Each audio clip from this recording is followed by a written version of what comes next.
Offbeat Darjeeling ভ্রমণের আজ আমাদের তৃতীয় দিন। আজকের গন্তব্য পাহাড়ের রানী দার্জিলিং ম্যাল, আর তার সঙ্গে ইতিহাস আর সৌন্দর্যের এক অপূর্ব মেলবন্ধন বাতাসিয়া লুপ। সকালের পেশক তখনও ঘন কুয়াশার চাদরে মোড়া, আঁকাবাঁকা পাহাড়ি রাস্তা, মেঘের ভেলা আর সবুজের মাঝে এগিয়ে চলেছি আমরা। প্রতিটি বাঁক যেন নতুন এক দৃশ্যপট, প্রতিটি মুহূর্ত যেন ক্যামেরাবন্দি করার মতনই সুন্দর। পথের মনোমুগ্ধকর দৃশ্য উপভোগ করতে করতে পৌঁছে যাব আজ দার্জিলিং শহরে। কিন্তু তারই মধ্যে চরম বাস্তবতার মুখোমুখি হতে হলো আমাদের। হ্যাঁ বন্ধুরা, ইদানিংকালে দার্জিলিংয়ের অন্যতম বড় সমস্যা হয়ে দাঁড়িয়েছে এই ট্রাফিক জ্যাম। সরু পাহাড়ি রাস্তা, আর তার তুলনায় গাড়ির সংখ্যা দিন দিন এত বাড়ছে যে ঘন্টার পর ঘন্টা রাস্তায় আটকে থাকতে হচ্ছে। যারা এখন দার্জিলিং আসার প্ল্যান করছেন তাদের জন্য একটা ছোট্ট টিপস, হাতে কিছুটা বাড়তি সময় নিয়ে বেরোবেন। আজ প্রথমেই আমরা এসে উপস্থিত হয়েছি ঘুম মনাস্ট্রিতে। কিছুটা সময় এখানে কাটাবো, তারপর পেরিয়ে যাব আমাদের দ্বিতীয় গন্তব্যে। এখানকার মূল আকর্ষণ হলো 15 ফুট উঁচু ফিউচার বুদ্ধের এই বিশাল মূর্তিটি। মাটির তৈরি এই মূর্তির শান্ত চোখ দুটির দিকে তাকিয়ে থাকলে মনের সব ক্লান্তি যেন এক নিমেষেই মুছে যায়। এই দেখো, এই যে বাড়িটা দেখতে পাচ্ছ ওপরে রেড আর গ্রেতে, এটা হচ্ছে এই দাদার ঘর। ঠিক আছে, আমাদের এই হচ্ছে দাদা দীপুদা, আর দীপুদার বাড়ি হচ্ছে এই ওপরে এইটা। তো আমি বলেছি ওনাকে হোমস্টে বানাতে, আমরা এসে ওখানে থাকবো এরপর। এই মুহূর্তে আমরা দাঁড়িয়ে রয়েছি বাতাসিয়া লুপে। বাতাসিয়া কথার অর্থই হলো বাতাসের রাজ্য। আর এখানে এসে সত্যিই গায়ে এসে লাগছে এক হিম শীতল ঠান্ডা হাওয়া। এই লুপের সবচেয়ে বড় ম্যাজিক হলো ট্রেনের ইঞ্জিনটা যখন নিচের ঘুম স্টেশন থেকে এসে পুরো 360 ডিগ্রি ঘুরে পাহাড়ি ঢাল বেয়ে ওপরের দিকে উঠে যায়। তাহলে আর দেরি না করে লুপের চারপাশটা একটু ঘুরে ঘুরে দেখা যাক। বাতাসিয়া লুপের ভেতরে এই যে সুন্দর বাগান বা গার্ডেন রয়েছে, সেটি এই জায়গার সৌন্দর্যকে কয়েক গুণ বাড়িয়ে দেয়। ট্রেনের বৃত্তাকার রেল লাইনের ঠিক মাঝখানে এবং চারপাশ জুড়ে এই বাগানটি বিস্তৃত রয়েছে। তবে এই রঙিন বাগানের পাশাপাশি আরও একটি জিনিস এখন সবার চোখে পড়ে, তা হলো ওখানকার লোকাল পাহাড়ি পোশাক পরে ছবি তোলার দারুণ হেড়িক।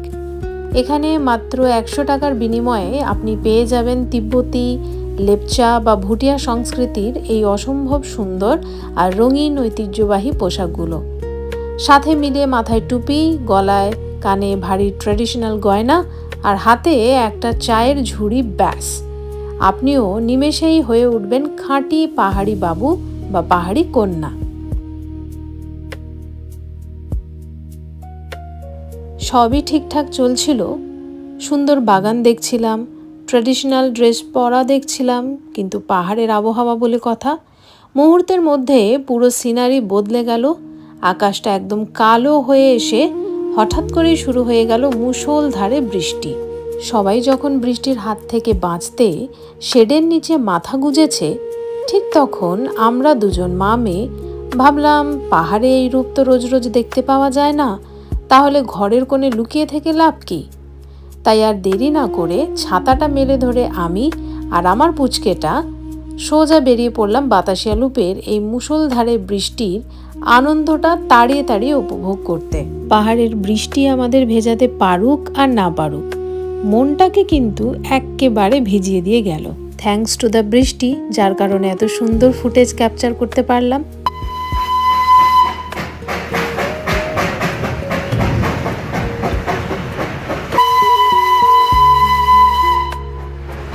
কুয়াশা আর বৃষ্টির বুক চিরে শেষমেশ দেখা দিয়ে গেল আমাদের সবার স্বপ্নের সেই হেরিটেজ স্টিম ইঞ্জিন।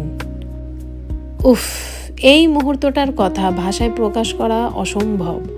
কালো ধোঁয়া আর সাদা বাষ্প উড়াতে উড়াতে পাহাড়ের ঢাল বেয়ে যখন এই কয়লার ইঞ্জিনটি বাতাসিয়া লুপে এসে 360 ডিগ্রি বাঁকটা নিচ্ছে, চারপাশে দাঁড়িয়ে থাকা প্রত্যেকটা মানুষের মুখ জাস্ট হাঁ হয়ে গেছে। বৃষ্টি মাথায় নিয়েই সবাই ফোন আর ক্যামেরা উঁচিয়ে এই ঐতিহাসিক দৃশ্যটা ফ্রেমবন্দি করতে ব্যস্ত।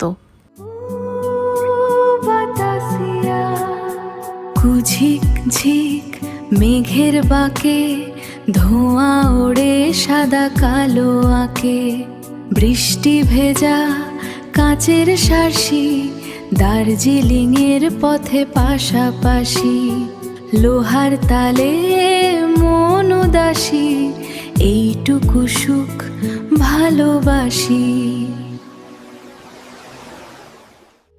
ঠিক যেন এক জীবন্ত ক্যানভাস, একদিকে সবুজ পাহাড়, বৃষ্টির নস্টালজিয়া, আর তার মাঝখান দিয়ে রাজকীয় ভঙ্গিতে এগিয়ে চলেছে UNESCO world heritage toy train. Darjeeling আসাটা আজ সত্যি সার্থক হয়ে গেল।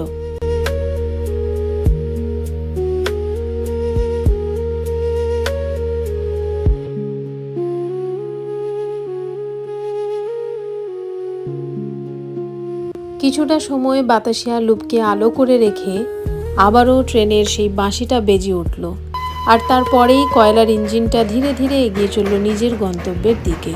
কিন্তু পেছনে ফেলে রেখে গেল একদল মানুষকে। ট্রেনটা হয়তো চোখের আড়াল হয়ে যাচ্ছে, কিন্তু জাদুটা তখনও কাটেনি।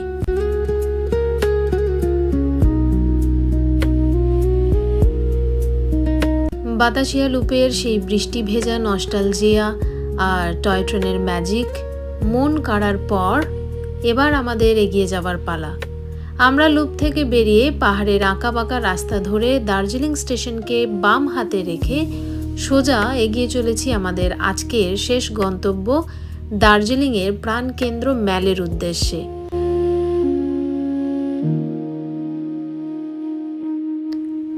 ম্যাল রোডের চঞ্চলতা পেরিয়ে আমরা এখন চলে এসেছি দার্জিলিংয়ের সবচেয়ে ফেমাস আর আইকনিক স্পটে। ঠিকই ধরেছ, দি ফেমাস গ্লেনারিস। দার্জিলিংয়ে গিয়ে যদি গ্লেনারিসে না যাওয়া হয় তাহলে দার্জিলিং ভ্রমণ কিন্তু একেবারেই অসম্পূর্ণ।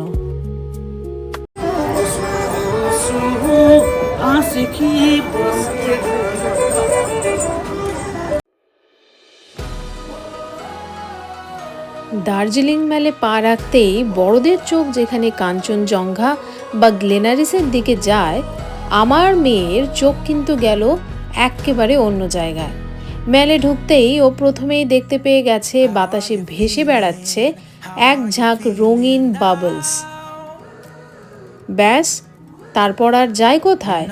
ও তো দেখেই একেবারে মন্ত্রমুগ্ধ। ওই বাবলসগুলো ধরার জন্য ওর চঞ্চলতা আর মুখের ওই চওড়া হাসিটা দেখুন। আর তারপর যা হওয়ার তাই হলো, আমায় টেনে ধরে সোজা বায়না, মাম্মা আমারও একটা চাই। অগত্যা ওকেও একটা বাবল মেকার কিনে দিতেই হলো। এবারে দেখুন তো ম্যাডামের আনন্দ, এখন নিজেই বাতাসে উড়িয়ে দিচ্ছে একের পর এক রঙিন বুদবুদ। পাহাড়ি ঠান্ডা হাওয়া, মেঘলা আকাশ, আর তার মাঝে এই রঙিন বাবলসগুলোর ওড়াউড়ি, সত্যি বলতে বাচ্চাদের এই ছোট ছোট জিনিসেই পাহাড়ের আনন্দটা যেন আরও দ্বিগুণ হয়ে যায়। বাবলস ওড়ানো শেষ হতে না হতেই ম্যাডামের আবার নতুন বায়না। এবারও দেখে ফেলেছে মেলে সারিবদ্ধভাবে দাঁড়িয়ে থাকা ওই রাজকীয় ঘোড়াগুলোকে। ব্যাস, বাবলস তখন একপাশে সরিয়ে রেখে সোজা দাবি, আমি ঘোড়ায় উঠবো আর রাজার মতন চলবো। দার্জিলিং মেলে এসে ঘোড়ায় চড়বে না তা কি আর হয়? তাই আমিও ওর দাবিটা মেনে নিলাম।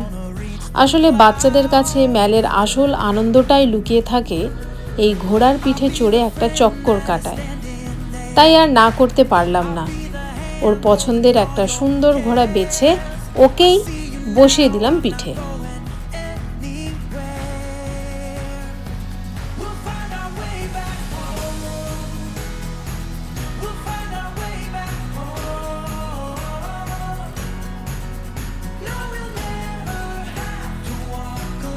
মেলের পর্ব শেষ করে খুঁজতে খুঁজতে আমরা এসে ঢুকলাম অসাধারণ একটা সেরামিকের কাপের দোকানে। উফ, এখানে এসে তো চোখ একেবারে জুড়িয়ে গেল। দেখো কি সুন্দর সুন্দর হরেক রকম কালারের ঢাকনাযুক্ত কাপ বিক্রি হচ্ছে, আর তার সাথে মানানসই কেটলিও। দার্জিলিংয়ের চমৎকার একটা দিন কাটিয়ে এবার আমাদের ফিরে চলার পালা। আজ আমাদের পেশোকের বুকে দ্বিতীয় রাত্রি যাপন। তবে দার্জিলিংয়ের মার্কেট থেকে কেনাকাটা সেরে যখন আমরা বেরোলাম ততক্ষণে বেশ ভালো রকম সন্ধে নেমে গেছে। আর পাহাড়ের সন্ধে মানেই যে কি মারাত্মক পরিস্থিতি হতে পারে সেটা এই মুহূর্তে আমরা হাড়ে হাড়ে টের পাচ্ছি। পুরো পাহাড়ি রাস্তাটা এখন একেবারে ঘন সাদা কুয়াশায় ঠাসাঠাসি। ভিজিবিলিটি জাস্ট 0 বললেই চলে। গাড়ির হেডলাইটের আলোতেও সামনে 2-3 ফুট রাস্তা চেনা দায়। কোনটা মেন রোড আর কোন দিকে গভীর খাদ কিছুই আলাদা করে চেনার উপায় নেই। সত্যি বলতে বুকের ভেতরটা এখন দুরুদুরু করছে। ড্রাইভার দাদা অত্যন্ত সাবধানে জাস্ট আন্দাজে গাড়িটা এগিয়ে নিয়ে চলেছেন। এই রকম অ্যাডভেঞ্চার আর কুয়াশার বুক চিরে আমরা এগিয়ে চলেছি পেশোকের আমাদের আজকের আস্তানা হিমালি হোমস্টের উদ্দেশ্যে। আজকের রাতের এই জার্নিটা আমরা কোনো দিন ভুলব না। শেষমেশ সব বাধা পেরিয়ে আমরা এসে পৌঁছলাম আমাদের সুন্দর পাহাড়ি হিমালি হোমস্টেতে। এই হোমস্টেতে রয়েছে মোট 3টি রুম, যার মধ্যে 2টো রুম আমাদের অ্যালট করা হয়েছিল আমাদের সংখ্যা অনুযায়ী। প্রথম রুমে 2টো কুইন সাইজ বেড দেখতে পাওয়া যাচ্ছে, রয়েছে একটা ড্রেসিং টেবিল, আর ওয়ালের মধ্যে খুব সুন্দর এক পাহাড়কে রিলেট করে সুন্দর একটা দৃশ্য ফুটিয়ে তোলানো হয়েছে। রয়েছে একটা টেবিল ফ্যান আর রয়েছে বিশাল বড় বড় কাঁচের জানালা। এই হলো এখানকার বাথরুম, যেখানে মডার্ন সব কিছু ফ্যাসিলিটিস অ্যাভেলেবেল রয়েছে। বেসিন রয়েছে, geyser, commode, each and everything. এবারে এই ব্যালকনি দিয়ে সোজা আমরা চলে যাব আমাদের দ্বিতীয় যে রুম অ্যালট করা হয়েছে সেখানে। এই হলো আজকের আমাদের দ্বিতীয় রুম। জাস্ট এইমাত্র আমরা চেক ইন করেছি, তাই রুমটা একটু অগোছালো মনে হলেও হতে পারে, কারণ চারিদিকে ব্যাগপত্র ছড়িয়ে রয়েছে। রুমে 2টো বেড তো দেখতেই পাচ্ছ, ডাবল সাইজ কিং বেড, আর রয়েছে একটা সুন্দর বুদ্ধ মূর্তি করা, তার সাথে রয়েছে একটা ফুল সাইজ ড্রেসিং টেবিল। এটা হচ্ছে আমাদের সেকেন্ড একটা রুম, যেটাতে দেখতেই পাচ্ছ 2টো ডাবল বেড রয়েছে, 4-5 আরামসে শোয়া যাবে। আর ব্যালকনিটা তো বিশালই বড়। আর পেশোকের ফার্স্ট নাইট আমাদের কেটেছে এই জায়গাতে, এই 301 স্টুডিও রুম হরি মাং ইন হোমস্টে, এইটাতে আমরা কাটিয়েছি। আর এই তার ব্যালকনির মুখটা ওই সাইডে, যেখান থেকে কিন্তু পাহাড়ের এই ভিউটা দেখতে পাওয়া যায়, এবং আমাদের হোমস্টে থেকেও কিন্তু ওই সেম একই ভিউই দেখতে পাওয়া যায়। এই যে পাহাড়, তো ভিউতে কোনো কম্প্রোমাইজ নেই, দুটোতে সেমই। তো যারা একটু দলবলে আসছো তারা ইজিলি কিন্তু এই কটেজটা অ্যাভেল করতে পারো। এই কটেজের একটা ইউএসপি আছে, সেটা আমি দেখাচ্ছি কি জিনিস, একটা বোনাস বলতে পারো, আমি দেখাচ্ছি। Just wait. বোনাস পয়েন্ট হচ্ছে এটা টোটালি আমাদের একদম পার্সোনাল, মানে 2টো কটেজের জন্য বরাদ্দ এই জায়গাটা। এবার গিয়ে দেখাচ্ছি। এই হচ্ছে আমাদের ফার্স্ট রুম, আর এদিক দিয়ে বেরিয়ে এটা হচ্ছে আমাদের সেকেন্ড রুম। তো বাকি এখান থেকে ফার্স্ট নেমে সোজা এসে এই জায়গাটার কথা বলছে, যেটা হচ্ছে মেইন ইউএসপি। দারুণ সাজানো রয়েছে এবং এটা পুরোটাই আমাদের পার্সোনাল ইউজের জন্য। বেশ ভালো। এখানে বসে আমরা ডিনার সারবো। আপাতত চাটা দিদি ঘরে নিয়ে গেলেন, আমরা ওখানে খাবো, কারণ এইমাত্র আমরা ফিরে এসেছি। আজ ঘুমটা ভাঙলো কোনো অ্যালার্মের শব্দে নয়, ভাঙলো পাহাড়ি পাখিদের মিষ্টি কুজন শুনে। চোখ খুলেই ব্যালকনিতে এসে দাঁড়াতেই মনে হলো যেন প্রকৃতি নিজেই নতুন দিনের শুভেচ্ছা জানাচ্ছে।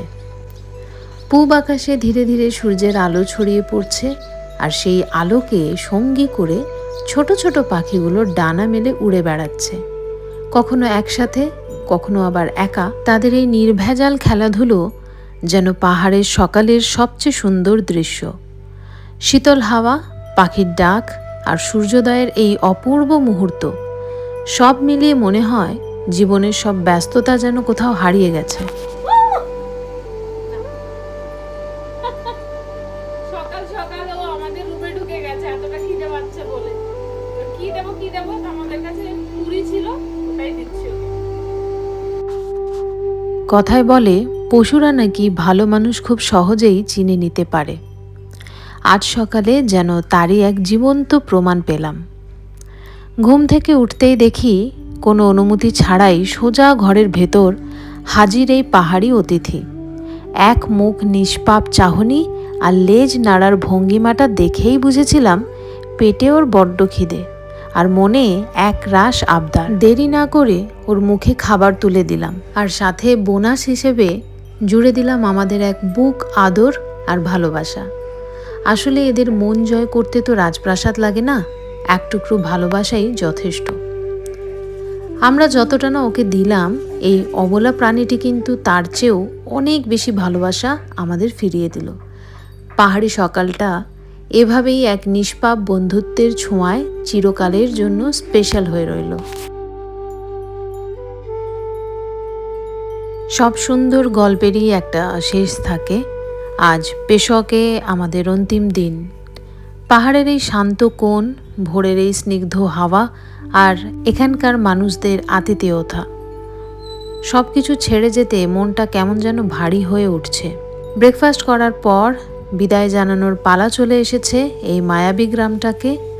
যে কটা দিন এখানে কেটেছে মনে হচ্ছিল যেন এক রূপকথার পাতায় বন্দি ছিলাম।